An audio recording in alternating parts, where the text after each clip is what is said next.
Hello everyone, good afternoon. Today I feel honored to be here and share with you my stories with Andersen's fairy tales when I grew up. My childhood, when recalled, may sound a little bit dull. It was a time with no cell phones, no computers, and few TV programs. My mother, from very early years of my life, placed great emphasis on providing me high-quality education. She took me to piano class and tried to develop my passion for music. Piano has become my close friend ever since. With no doubt, practicing piano every day was boring and hard, especially for a 4-year-old child with very little patience. However, I found my ways to connect boring practice with fairy tale stories and create a new world using my imagination. When I was playing the beautiful Allegro, I would imagine a prince found his princess and danced happily in a palace. When I was playing the sorrowful Adagio, I would imagine the little girl who failed to sell matches in the cold winter and died from coldness and hunger. The moment I thought of the little mermaid who gave up her life for love, I would play a sad tune. While the moment I thought of the little mermaid was singing for the emperor, I would play a mild and melodious manner. Thanks to the distinctive and lively characters in Andersen's fairy tale, I had made so many imaginary friends who accompanied my long and tedious piano practicing time. Though it may also be the reason that I couldn't become a pianist, because I was not focused on the keys, but always played with my imaginary friends. Those fairy tales had gradually shaped my value and my views of life, and they taught me about love, beauty, social justice, that I carry over in life for the first time. Later I noticed some of the values that taught in Andersen's fairy tales resonate with traditional Chinese values.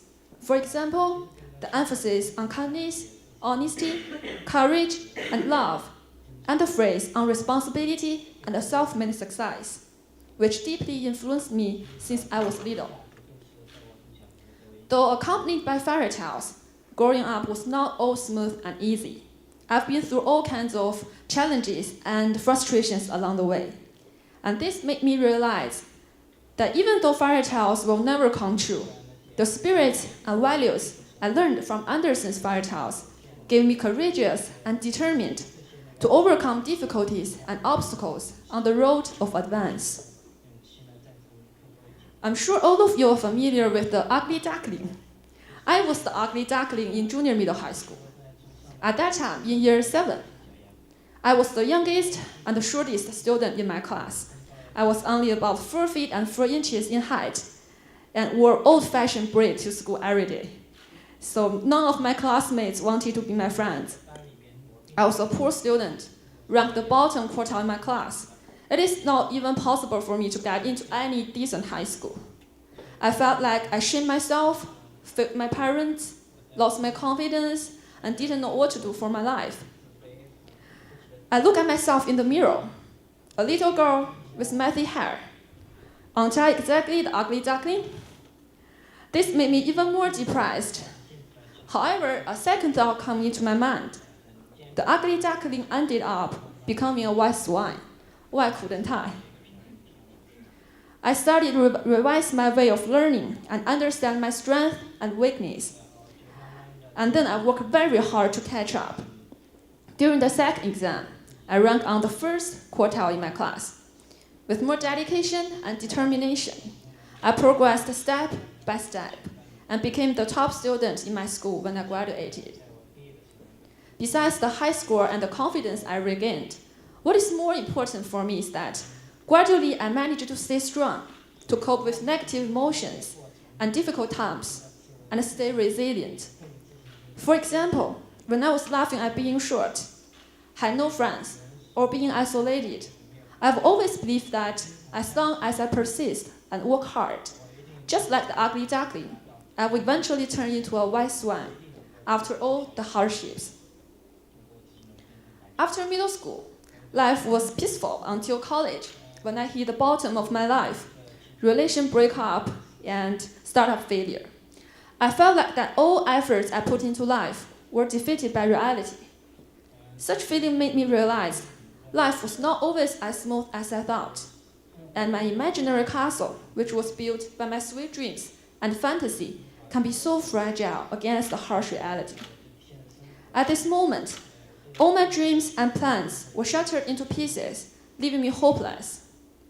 I ran back home and locked myself in the room, crying desperately. Inadvertently, I saw the fairy tale books I had read when I was little on the bookshelf. I wanted to tear all of them into pieces in order to vent my anger, because happy endings are lies. I was a fool and I messed up. I cried out like that, in despair. Despite of this, I opened Andersen's fairy tales, wondering how this book had enlightened me so much in my childhood, but left me so vulnerable facing the reality. I started reading and found that Andersen's fairy tales are full of tragic moments. There are ruthlessness in poverty, sorrow in solitude, pain in temptation, pain in desperation, and temptation in crime, and suffering in every bit of life. Those hardships and ups and downs that are entrenched in those stories are exaggerated reflection of the cruel reality, whereas the love and tenderness are exalted through death. I could not understand all of this when I was little. Andersen was trying to tell us that life is all about bitters with sweets, tears with smiles, and pains with joys. The frustration I suffered actually has made my life more complete, in a way that teaching me how to treasure the love and care from my parents and friends, value the challenges and hardness in my life, and remember to be content and graceful all the time. Andersen's fairy tales had enlightened me once again, and I gradually recovered myself from hopelessness. As Andersen said in his autobiography, to move, to breathe, to fly, to float, to gain all while you give, to roam the roads of the lands remote, to travel is to live. I found my way back to the curiosity and courage needed to explore and know this world. Now I continue my journey in completing my doctoral program, which has been a new adventure of hopefulness and hopelessness. Even if the road in front of me might be lonely and difficult, I firmly believe that nothing is impossible for a willing heart. I will eventually get to where my dream takes me. Life itself is the most wonderful fairy tale. Andersen had contributed all his love and philosophy of life into his works, which became the precious wealth to all children and adults from generation to generation. The meaning of fairy tales lies in that they tell us right from wrong, good from evil, and we will all be lost without faith. They encourage us to seek for truth and justice, kindness and beauty, and give us love and courage to create a better life. Thank you.